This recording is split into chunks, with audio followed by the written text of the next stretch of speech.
Hello everyone students, आज मैं पढ़ाने जा रहा हूँ भारत के संविधान के इतिहास के बारे में। और आज का टॉपिक है Pitt's India act. Pitt's India act 1784। ये देखिए, आज का टॉपिक यही है, पिट्स इंडिया एक्ट 1784। और हम जानते हैं कि भारत में ईस्ट इंडिया कंपनी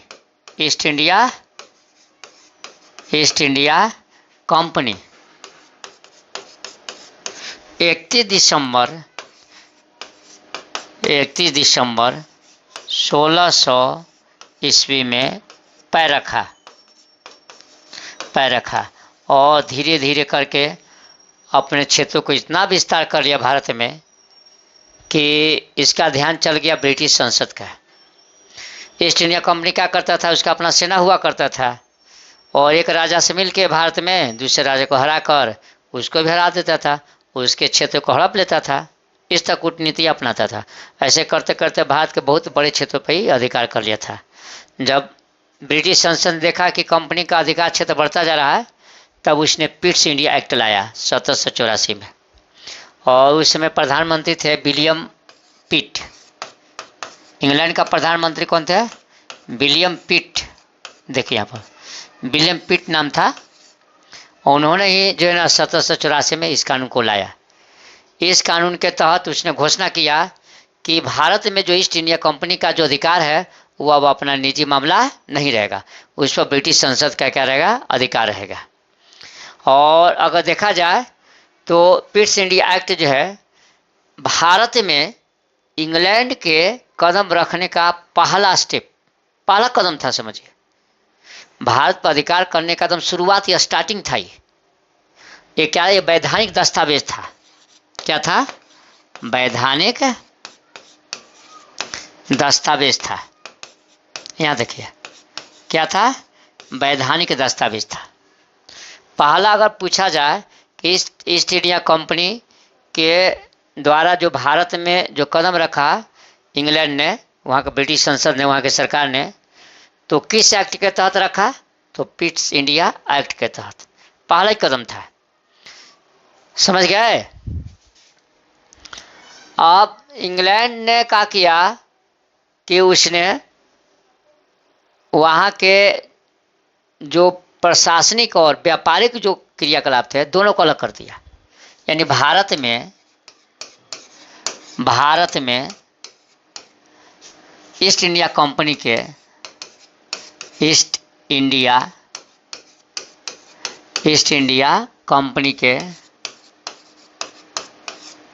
कंपनी के कार्यों को दो भागों में बांट दिया। कार्यों को दो भागों में बांटा। पहला व्यापारिक कार्य और दूसरा राजनीतिक कार्य, माने प्रशासनिक कार्य। राजनीतिक कार्य जिसको हम लोग कहते हैं प्रशासनिक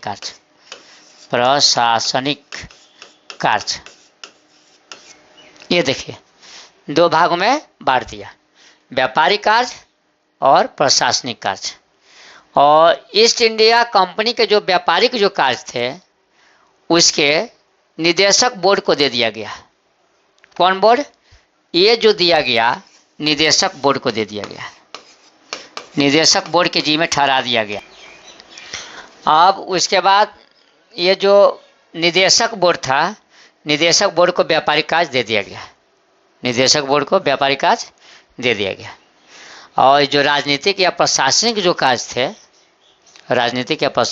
कार्य थे वो ब्रिटिश सरकार ने अपने अंडर में ले लिया और इसका कंट्रोल किया एक नियंत्रक मंडल के द्वारा। किसके द्वारा? नियंत्रक मंडल के द्वारा कंट्रोल किया। देखिए यहाँ पर अब सवाल उठता है कि नियंत्रक मंडल में कै गो सदस्य थे? तो इसमें 6 सदस्य थे। समझिए कि ब्रिटिश नियंत्रक मंडल। यहाँ देखिए, नियंत्रक मंडल में 6 सदस्य थे। और ये कौन कौन थे देखिए, पहला था chancellor of exchequer, chancellor of exchequer, chancellor of exchequer. देखिए, चांसलर ऑफ एक्सचेकर। दूसरा था राज सचिव, राज सचिव, राज सचिव है, सचिव, राज सचिव। और इसमें जो था देखिए, एक एक दो दो मेंबर हो गए, बच गए 4 गो। 4 गो जो था प्रिवी काउंसिल का, 4 सदस्य जो सदस्य थे, 4 सदस्य प्रिवी काउंसिल के थे। देखिए 4, 5, 1, 6 माने 6 गो सदस्य हो गए।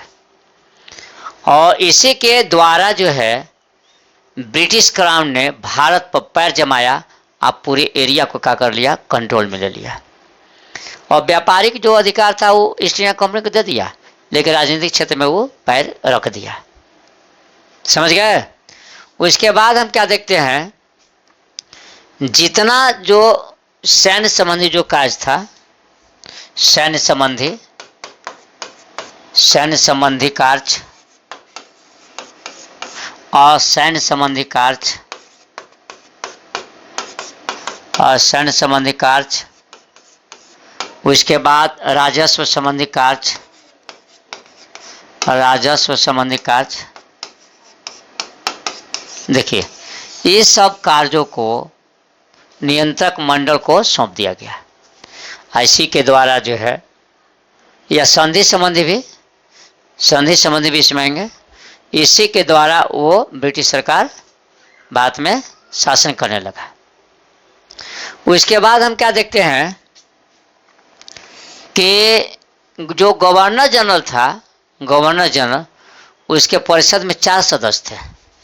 देखिए यहाँ पर गवर्नर जनरल के जो परिषद में 4 सदस्य थे, परिषद में 4 सदस्य थे। 4 सदस्य से उसके 1 सदस्य घटा कर 3 सदस्य कर दिया गया। लेकिन गवर्नर जनरल को यह अधिकार दिया गया कि वह इसके परिषद द्वारा बनाए कानून को मानने से वो इनकार कर सकता है और वो अपने ढंग से कानून बनाकर लागू कर सकता है। इतना इसको पावर दिया गया। अगर देखा जाए तो गवर्नर जनरल ही जो है ब्रिटिश शासन का सर्वेसर्वा था भारत में। वो जो कहता था उसके अनुसार जो है कानून बनाए जाते थे, उसके द्वारा शासन किए जाते थे। समझ गए। और यह जो है क्रिया चलता रह गया और यह स्थिति जो है 1858 तक चला। 1858 ईस्वी तक चला। कितना चला? 1858 ईस्वी तक चला। इस तरह हमने देखा कि यहाँ पर जो कार्य थे, जो कार्य, उसके 2 शासक हुए। एक कंपनी का निदेशक बोर्ड, कंपनी का निदेशक बोर्ड, यहाँ देखिए। और दूसरा जो है आपका नियंत्रक मंडल, दूसरा नियंत्रण या नियंत्रण मंडल। देखिए आप कौन थे? नियंत्रण मंडल। आगे समझ में, नियंत्रण मंडल कंट्रोल कर रहा, नियंत्रक मंडल भी इसको कहा जा सकता है। इस तरह देखा जाए तो पिट्स इंडिया एक्ट जो है एक पहला वैधानिक दस्तावेज रहा जिसके द्वारा ब्रिटिश सरकार ने भारत के प्रशासनिक क्षेत्रों में प्रवेश किया। समझ गए। वही बताया जो एनसीईआरटी में वर्णित है। इसको आप लोग बढ़िया से याद कीजिए। और ये क्वेश्चन यूपीएससी बीपीएससी में पूछते हैं और ये हमेशा आप लोग को काम करेंगे। समझ गए। ठीक है, मिलेंगे नेक्स्ट वीडियो में, तब तक के लिए बाय।